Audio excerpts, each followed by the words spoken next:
And we are live. Welcome to another live stream of Live with Marcel and Kilani. Great. Welcome in, everybody. As always, let us know where you're tuning in from and whether you're watching us live or watching the replay. We took a week off of our live stream last week because we were setting up for our very first webinar of 2023, which went really well. We were super ecstatic about the turnout. We had so many people coming and the energy was great. Everyone jumped in with such engaging discussion and it was just so much fun. And now we're setting up for a course and project as well coming up next week, February 22nd, which is really exciting. And we can talk a little bit more about that later. But for now, we have a really exciting topic called resilience, which you have more than likely had a conversation about before. But we think that it's especially important right now with the recession, with everything else going on in the world, both individually and organizationally. Resilience is kind of the key piece of what everyone's looking at with all the challenges in the world. How can we make sure that we're making the best of what we have so that as we come out of the recession or as we come out of anything else that we're working through, that we end up in a better place than we are now. Yeah, exactly. Yeah, sorry, go for it. I was just going to say, I see we have Charlotte commenting live from Singapore. Welcome in, Charlotte.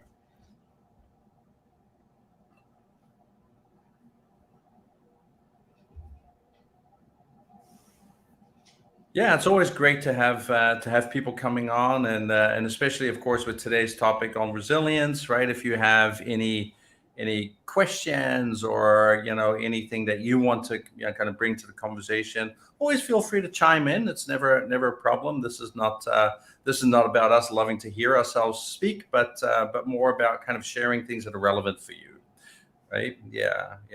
And Kilani, what is there anything that you've kind of read lately, or that's caught your attention? You go, there's something to talk about with regards to resilience in the headlines. Yeah, tons. Actually, the first thing that sparked my curiosity around resilience was our live conversation from 2 weeks ago, where we kind of went on a little rant about the recession and how a lot of companies are dealing with it, and maybe not the most essential way or the way that we would like for them to deal with it. And so I started doing a lot of research into why and some other potential ways of working through what we're dealing with, right? And a big topic that's been coming up is resilience, because so many leaders, as in leadership, a lot of the topics in the past couple of years have been about well-being, mindfulness, emotional well-being, rather than just the core talking about leadership topics. It's a much deeper, holistic perspective we've been exploring. And so now as we move into this new age, I guess, of a recession, we're starting to want to handle things differently, in at least most companies. Instead of wanting to just lay off people immediately, people are starting, there's a light bulb saying, maybe something is not quite right with that strategy. And instead, what can we do to maximize the talent we have and also create this welcoming presence for both our consumers and new talent? And a big piece to that is the resilience. How do we make the best of what we have here? And so I've been doing tons of research, and I can definitely share more. But is there anything on your side that you've kind of been looking into? Yeah, I mean, what's funny is I've been talking about resilience, for as long as I've been a coach, right? And I remember when in 2008, right, with the big crash, when that happened, of course you were tiny. And we had our own gym, right? So we had just finished building Speed Institute, which of course it was like this very ambitious project of mine and your mom's. In 2007, we're like, oh, we're gonna build this this amazing gym that specializes in athletic performance and all of those kind of things. And we built, it was the largest one in Southeast Asia.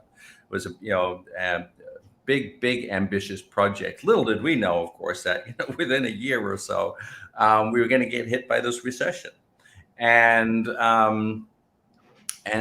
of course the world was freaking out, right? I mean, people were giving up they were just walking away from their mortgages and from their homes, and that just all kinds of interesting experiences that caused, a lot of banks to go bankrupt, and then of course, the market went nuts, and so on and so on. And so through that experience, what was really interesting was, as a gym owner, um, we initially felt it, right? So we kind of felt this little bump because people were like, "Ooh, we need to stop spending money."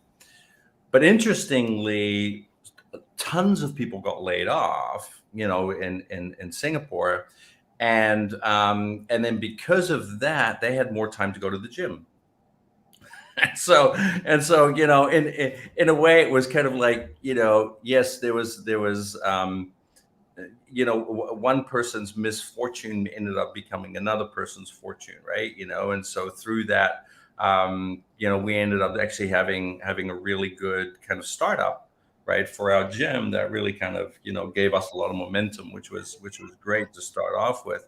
But initially, right, we dealt with a lot of psychological anguish. There was a lot of your mom and I invested so much money into that project, and we were like, oh my God, it's like, what's going to happen? Are we going to, we're going to lose all our money. And, and so you do go through this psychological anticipation, right, of that process. And for me, it was, the anticipation of everything that did more damage on me than anything else. I mean, I remember my blood pressure. I'm not kidding. I've always been a pretty healthy person, right?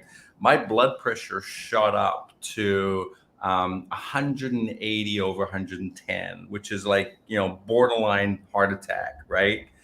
And even though things were kind of, moving okay, the business was doing all right, it was like, I could not bring my blood pressure down, right? It was that anxiety that was within me, probably stayed for another year. Took me probably about a year to finally kind of be able to bring my blood pressure back down to normal. And it just kind of shows you, right, that whatever environmental trigger that we're actually in, and I honestly believe that there's that big difference, right? There's the external world, of giving us certain messaging, right? Things happening, like, like recessions and all of these kind of things.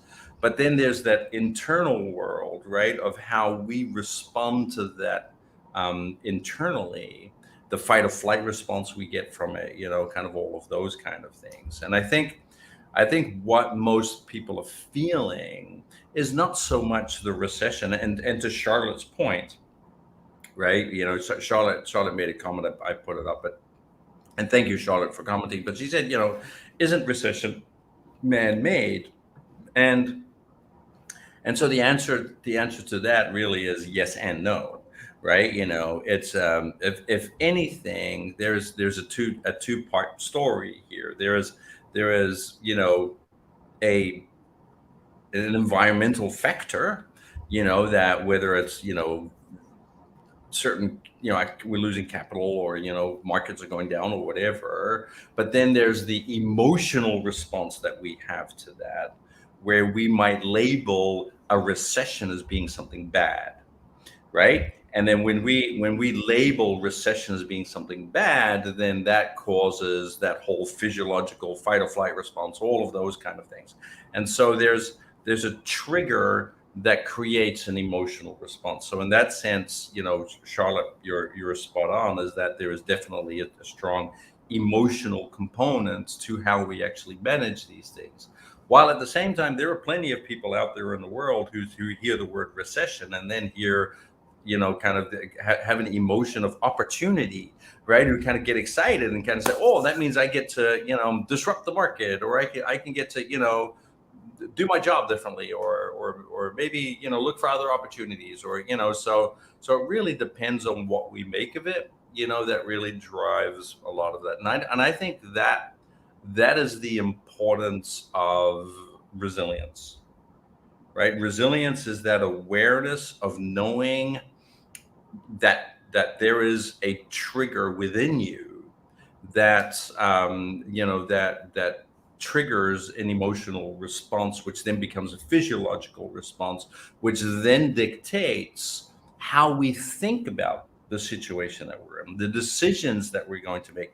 Am I fear focused or am I opportunity focused? Am I, kind of all of these kind of things. And when you look at it from a physiological standpoint, human beings are tremendously resilient, right? It's like I remember when you were a baby, and and you were first born, your mom always had this fear that she was going to break you, right? Like, it's like, oh my God, because you guys are, you're a little floppy baby, right? Pliable, but it's really hard to break a baby.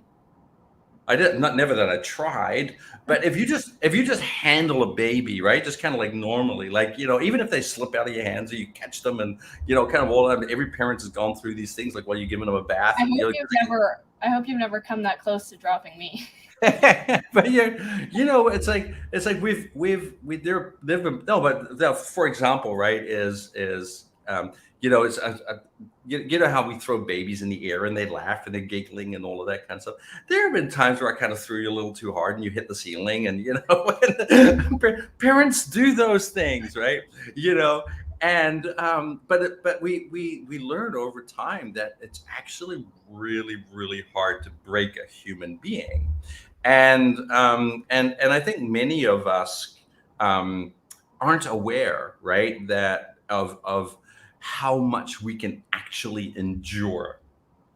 And we often underestimate our capacity for resilience, and therefore live in this fear, right, that if this situation happens to me, I'm going to be broken, I'm going to break. And the truth is, you're not.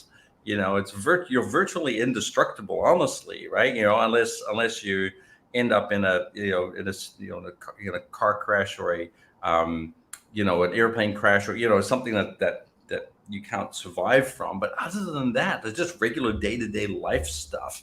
It's pretty amazing as human beings, number one, how tough we are, but number two, how quickly we can heal. Right? It's like I was cooking for your mom, the other week, and I actually had I did something stupid and I cut my finger, right? It was a pretty deep cut, but it's amazing how quickly a cut like that can heal if you just give it an opportunity to heal. Within a week, it's like fully closed, it's fully functional, operational. It's amazing. We're amazing beings when it comes down to those kind of things.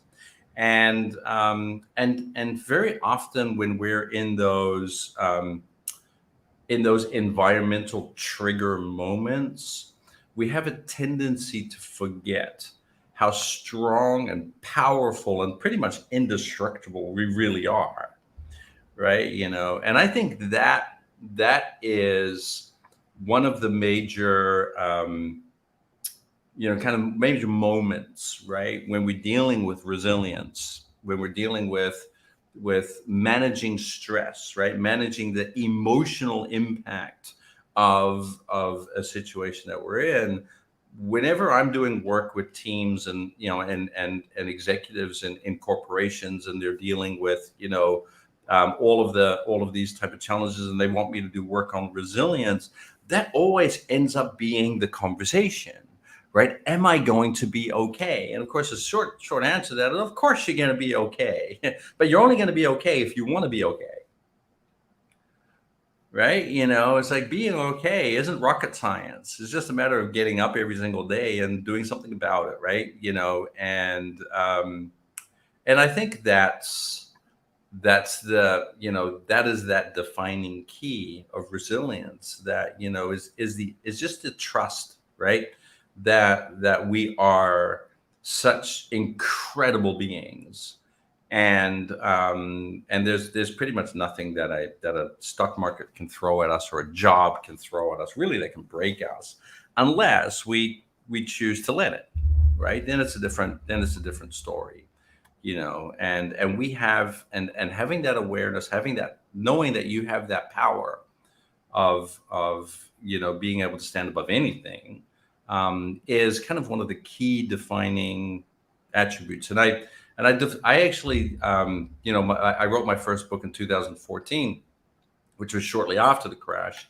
And I dedicated 3 chapters of my book to resilience, right? Because understanding the brain, the neuroscience of resilience, and understanding how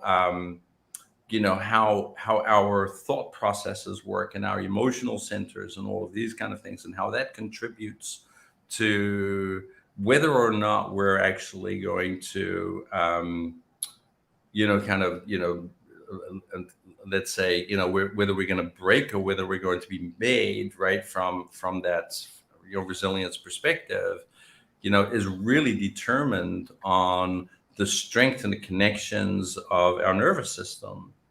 And in order for a brain to become resilient, for a brain to be trained to be able to handle resilience, it needs to be put in uncomfortable situations, right? It needs to deal with, it's like going to the gym, right? And when you go to the gym and you're lifting weights, your muscles become stronger.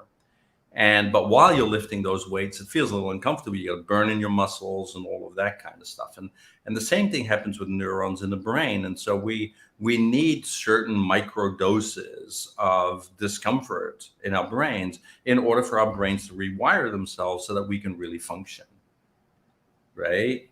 And I think that's one of the kind of major issues, right? Is that we often react to these environmental triggers with so much fear, that because we're afraid of breaking, when in reality a lot of these these environmental triggers are there just to kind of help us rewire our brains so that we do become more resilient, right? So that we do become more effective in how we handle these kind of challenges in the future, right? Yeah, definitely. And I think it's really interesting that you brought up the brain and how the connections of our neurons strengthen over time, because one thing that came up for me when you were talking about how we're pretty much unbreakable is one of the foundational human instincts is to survive, right? At the core of all animals, all beings, we want to survive. Yep. However, and this is, the common caveman example, right? But when we look back to where we started, the way our brains functioned back then was just purely survival, right? It was, okay, I'm hurt, I need to seek shelter, I'm hungry, I need to get food. It was just kind of this state of reactivity and panic almost, right? Mm-hmm. And we've developed to this point now, and we're very lucky to have developed to this point where we are much more complex, and we've developed a whole additional layer of our brain that allows us to kind of override those reactions. And I think when we hit something turbulent in our lives, whether that's individual or collective, like the recession, it can kind of throw us back into that reactivity mode, into that pure survival instinct, right? And it makes us, for sure, like we're seeing in the tech industry, pressing the red panic button and saying, okay, every man for himself, right? But when we're able to actually bring in that prefrontal cortex, the additional piece of our brain that allows us to be the complex beings we are now, that's where we open ourselves up to this whole new world of resilience, to all these different options, to creating a more sustainable society together, especially when it comes to the workforce. And that's exactly where the strengthening the neural connections that you were talking about comes in, right? It's okay, so something happens now. Instead of reacting, how can we practice and therefore strengthen those new connections into doing something different? And I think that's kind of the definition of what we're talking about with resilience here. Yeah, absolutely. And unfortunately, I also have to say, one of the, I remember back in 2000, 2010 or so, I was doing so many keynote speeches and and workshops and things like that on resilience, and a lot of it came back to neuroplasticity, right? Is the how brains are capable, this beautiful ability of brains, of all of these neurons, to rewire themselves so that they can function in any kind of changing environments and changing world, which is incredible, right? I think I think one of the challenges, though, that a lot of people forget is that just like with exercise, right? If you stop exercising, your muscle kind of, your body becomes weaker again, right? You lose fitness, and the same thing happens with neurons in the brain. Is these neurons have to keep being trained in their ability to see opportunity when when things aren't going great, our ability to override these emotional kind of knee-jerk reactions, all of those kind of things require almost daily training. And this is where companies have a tendency to kind of under or maybe overestimate their adaptability, because they have then a tendency to, oh, look, we got through this, right? Because they will always get through it. And what happens then is that people then fall back in their old ways. A great example of that is the pandemic, right? So like we just spent 3 years going through a pandemic where Mother Nature was pretty much teaching us a lesson, right? And virtually like 2 months out of the pandemic, we're thrown into wars. We're thrown into like, the truth is that we don't as unfortunately as human beings, we don't have a tendency to once we learn something, to keep the learning, kind of to stick the learning, right? It doesn't stick, and I think that's one of the challenges. It only sticks if it is consistently trained until it becomes a habit, right? And so a lot of the behaviors that we saw with during the pandemic that were actually quite incredible, right? People going to hybrid work and kind of leaving nature alone, and it's just amazing how nature bounced back for a period of time until people started going back to work again. But we learned that through hybrid work, that organizations can be very, very adaptable, and that there are different ways of which we can function. And yet, if you look now, in headlines, companies are all kind of telling their people, hey, we expect you to be back in the office 5 days a week. And so there is this thing of kind of just forgetting, right, what we learned in those periods, even if it served us really well, and just to kind of go back to that emotional driven brain function, what you were talking, that caveman brain. And a lot of these decisions are really driven from caveman brains going, no, I want everybody in my close vicinity so I can keep an eye on everybody, because that's the only way we can do business. And there's this complete forgetting, right, of, hey, we managed to do really well when not keeping a close eye on everybody, and we killed it, right? And that's what's interesting. So you know it's I think, with regards to resilience, right, is if we want to come out of any situation, right, being more resilient, I can pretty much guarantee you're going to come out of pretty much any situation, right? And you're going to come out of pretty much any situation more resilient, whether you're consciously doing that or not. If not, it's a fight or flight response. So basically, you're either dead or you're alive, right?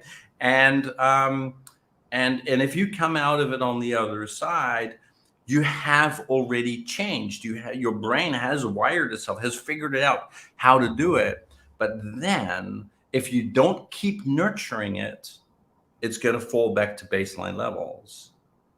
And I think that's something that we keep seeing in companies and industries and workplaces and in individuals. And it's the same thing with, like, becoming fit, right? Weight loss and all of that kind of stuff. People kind of, they go on this, fitness, regime, and which is all resilience work, or really, right? It's the ability to make yourself uncomfortable, right?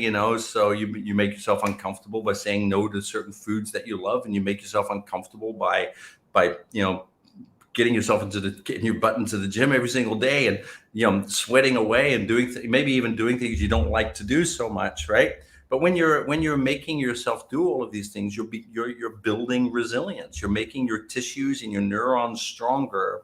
But then when you hit a point where you're like, hey, I'm fit enough now, I got my health back. What do a lot of people do is they then stop those behaviors, and then they go back to the old way. And of course, then what ends up happening is the body adapts and the brain adapts to that old way of doing things, which is that, kind of, and so resilience is like this, right, in most people's lives. And so I think the key to success, the key to, constant growth is the ability to look at this as an opportunity, right? Because you're going to become more resilient. There's no ifs, ands, and buts from getting through a recession. But then what am I going to do going forward? Am I going to be that person who's then just going to fall back on old behaviors and do things the way they were? And therefore, and there's another environmental trigger, I go through the same, kind of, anguish and anxiety and all of those kind of things? Or am I going to learn from this? And am I going to take this as an opportunity to keep building that resilience, to keep going, almost seeing myself like as an elite level athlete? Because that's what elite level athletes do. Elite level athletes don't only train for events and then sit at home on the couch, right, until the next event. They train for an event, they do the event, but then they go back to training to prepare for the next one, right? And in a way, that's kind of what resilience really, could be for all of us, is that ability to look at these little, kind of events in our lives as just opportunities to measure ourselves with regards to our ability to be resilient, and then to take that as a marker, and then to say, all right, what else can I do? How can I challenge myself? How can I train that resilience and train that mindset so I can keep moving forward? Now imagine an organization that operates that way. Just think of all of your people in your organization operating with that mindset. Where would you be as a company? Just something, throwing that out to the audience. Yeah. So, it's always important, just kind of in closing, right? Is look at this recession as an opportunity to not only do things differently for the short term, but actually to say, hey, this is an opportunity for change that I can carry far into the future. And when I do that, what are the things that I'm going to need to do? Because the environment is not always going to be putting this pressure on me. So what are the things that I need to do as an individual to keep that going? To keep, how do I how do I train myself with that resilience? How do I challenge myself, right? So that I keep growing, right? Way beyond, and then whatever environmental factor is going to come in the future, that's just going to be something I just handle. Yeah, that's a great point. And I really like the idea that going through this recession is an opportunity. It's that, yes, it's a challenge, but as we know, with all challenge, it can be an opportunity. And it's more than an opportunity to just grow and develop, but rather it's almost like a wormhole. If you can come into this with the right perspective and right mindset and be willing to do the work, it kind of shortcuts your way to where you want to go. Because while everyone else is panicking and just kind of jumping ship, you're focused and you're using what you have and you're narrowing in on what you need. And that's going to get you from point A to point B a lot faster. Yeah, wonderful. Yeah, and I love that. And it's where did I there was a great one. It was from a competitive bodybuilder, and I think was Arnold Schwarzenegger who said it. Not that he was completely right with it physiologically, from a science standpoint, but what he was saying is he's like, I don't take rest days, right? Because when other people are resting, I'm in the gym, and that puts me at an advantage. Right. And so it's kind of in a sense when everybody else is jumping ship, right. Just focus on other things that you can create and other opportunities you can create to, and that's going to move you forward, because everybody's still swimming while you might be able to use the engine of the ship to create a really fast speedboat. right? From the pieces of the ship, and and while everybody's trying to swim. Yeah, absolutely. I agree. Wonderful. Yeah. All right. Well, that's pretty much all from my end. What I have to say about resilience. How about you, Kilani? Yeah, that's all for me as well. I think if anything else, if you're watching this and you're like, oh, this is really interesting, and especially if you're kind of fascinated or maybe even working with a holistic framework of how you can work through the recession, we actually have a cohort starting next week for our 5 Energies of Leadership program. And this specific one is lasered in on working with the recession. When the talent is dwindling, the resources are dwindling, how do we keep ourselves and our teams energized? So if you want to hear more information on that, I can put the link in the comments if you want to have a read or check that over. And if you're interested, feel free to reach out to one of us. Yeah, awesome. Well, that's all from me too. I hope to hear from you more in the near future. And if you have any questions, always just reach out to Kilani and I. We're always happy to share. That's the beauty of the system. And remember to subscribe to our YouTube channel. Right, so these videos are available for viewing. You can just go to the Level 5 Partners. We have a playlist called Live with Marcel and Kilani. Just type that into YouTube, and you will see our videos pop up. So that's all from me and from Kilani, and then I wish you all a wonderful rest of the week. Oh, and next week we will not be live, just so you know, because Kilani is visiting Singapore. So we're gonna be busy having too much fun. So we will speak with you in 2 weeks. Right. All right, everybody. Great. Looking. All right. Thank you. Okay. Bye. Bye.